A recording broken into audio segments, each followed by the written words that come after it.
Hello friends, എല്ലാ വിജയ് ഫാൻസിനും എൻ്റെ വണക്കം. അല്ലാത്തവർക്കും ഉണ്ട് കേട്ടോ. ഞാനൊരു വിജയ് ഫാനാണ്. അത് മാത്രമല്ല, ഞാനൊരു വിജയ് ഫാൻ ആയപ്പോൾ മുതലുള്ള എൻ്റെ ഒരു വലിയ ആഗ്രഹമാണ് അണ്ണൻ്റെ സിനിമ റിലീസിൻ്റെ അന്ന് ഫാൻ ഷോ കാണാൻ പോകണം എന്നുള്ളത്. പക്ഷേ ഇപ്പോൾ അണ്ണൻ അഭിനയം നിർത്താൻ പോകുന്ന ഒരു സാഹചര്യത്തിൽ പോലും എനിക്കിത് ഇതുവരെ നടത്തിയെടുക്കാൻ പറ്റിയിട്ടില്ല. പക്ഷേ എൻ്റെ നല്ലവരായ കൂട്ടുകാരിൽ നിന്നും ഞാൻ പലപ്പോഴായിട്ട് ഇതുപോലുള്ള വീഡിയോസ് വഴിയൊക്കെ ഞാൻ ആഘോഷങ്ങളൊക്കെ കാണാറുണ്ട്.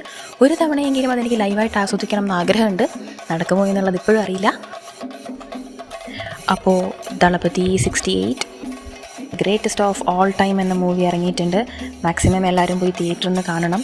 കണ്ടവർ കുറച്ച് പേര് നല്ല റിവ്യൂസും കൊള്ളില്ലാത്ത റിവ്യൂസും ഒക്കെ തന്നിട്ടുണ്ട്. കണ്ടവരാരെങ്കിലും ഒക്കെ ഉണ്ടെങ്കിൽ എൻ്റെ വീഡിയോസിന് താഴെ കമൻറ്റ് ചെയ്യണം എങ്ങനെയുണ്ടെന്നുള്ളത്. എനിക്കും പോയി കാണണം എന്നുള്ള അതിയായ ആഗ്രഹമുണ്ട്. ഹോസ്റ്റൽ ജീവിതം അതിനൊരു സാഹചര്യം തരുമോ എന്നെനിക്കറിയില്ല. എന്തായാലും വിജയ് ഫാനായി എനിക്കത് തീർച്ചയായും തിയേറ്ററിൽ പോയി കാണണം എന്നുണ്ട്. ഓണത്തിന് അതാണ് എൻ്റെ വേറൊരു പ്ലാൻ. അപ്പോൾ എല്ലാവരും അഭിപ്രായം പറയണം എങ്ങനെയുണ്ട് എന്നുള്ളത്.